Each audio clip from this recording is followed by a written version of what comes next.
Hello, everyone. I'm Major Garrett in Washington. Welcome to The Takeout. Tonight, we explore the fragility of life and the fragility of a narrative. First, the narrative. Stoked by progressives for months that Graham Platner, a little-known and politically untested oyster farmer and combat veteran, was the best vehicle to harness voter anger and lead Democrats in Maine to victory over five-term incumbent Republican Senator Susan Collins.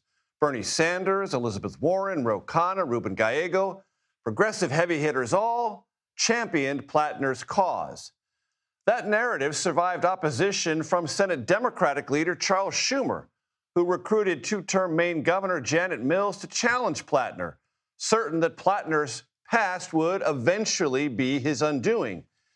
Schumer, whether he wants to be or not, is the face of the Democratic establishment, and his support for Mills cemented Platner's outsider credentials and deepened progressive devotion.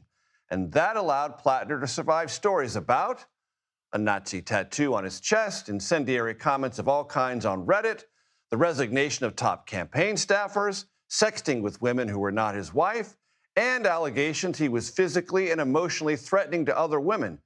Taken together, those would have torpedoed most campaigns, but Platner easily won the primary after Mills suspended her campaign. And despite their private doubts, progressive Democrats said, hey, this is what the voters want. And after all, they would say, President Trump is a walking character blemish. So they would say, if Trump can win, why can't Platner? That narrative held until yesterday, when Jenny Rassicot told Politico and CNN that Platner sexually assaulted her 5 years ago. That allegation had credibility behind it. Platner, though, denied the charge, but the endorsements soon vanished. Sanders pulled his today, telling Platner to get out of the race, or advising him as such. New York Mayor Zoran Mamdani never endorsed Platner, but his aides helped him along, and now Mamdani wants Platner out. Amid that mounting pressure to drop out, Platner's campaign, what's left of it anyway, is paralyzed.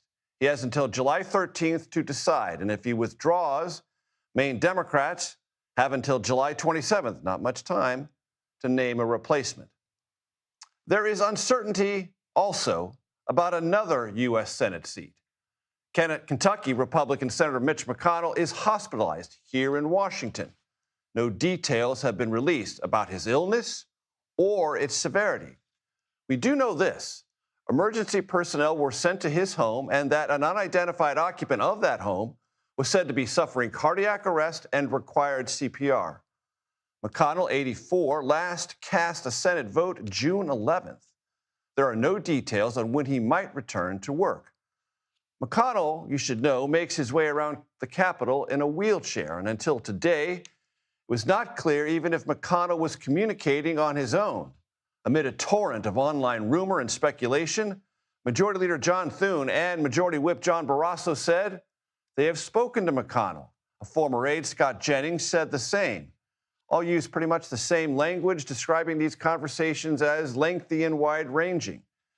That McConnell is frail is not a secret. What is unclear is if he can fill out the remainder of his term in the Senate. Fragility. Human and in narrative form. It's real, and it weighs heavily on the Senate. Begin our program with Caitlin Huey-Burns in Bangor, Maine, as the Platner watch continues and as other Democrats there, if there's a moment and an opportunity, prepare to jump in. Caitlin.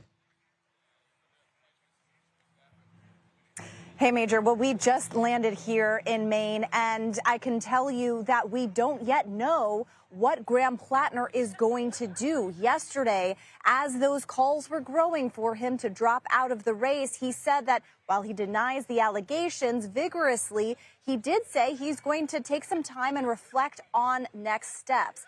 And since then, the calls have grown even louder, reaching all the way up to Bernie Sanders, who was his top champion. That was sort of the last shoe to drop. And now the writing is on the wall. It just all comes down to what Platner decides to do. And he's up against a very tight deadline, Major, as you mentioned.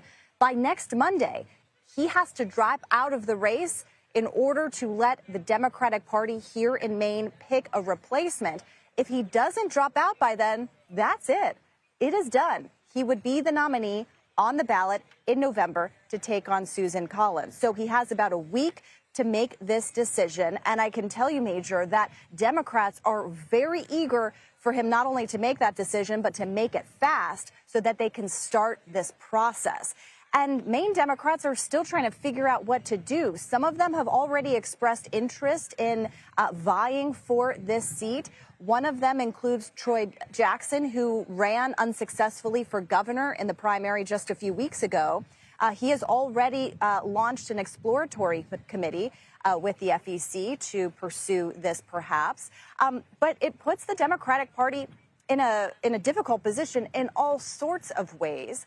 The immediate concern is how, if he drops out, how do you possibly pick a replacement that does a service to the voters and also gets this moving fast so they can take on Susan Collins? The Democratic Party here is trying to figure out whether that looks like a state convention, a party convention, whether they pick someone themselves. They are likely to anger folks left and right about this. So it really puts them in a difficult position, not the least of which puts Democrats nationally in a difficult position because they were eyeing Maine as one of those key seats to win in November in order to take control of the Senate. They really can't do it without this state. Caitlin Huey-Burns in Bangor, Maine, thank you very much. I appreciate it.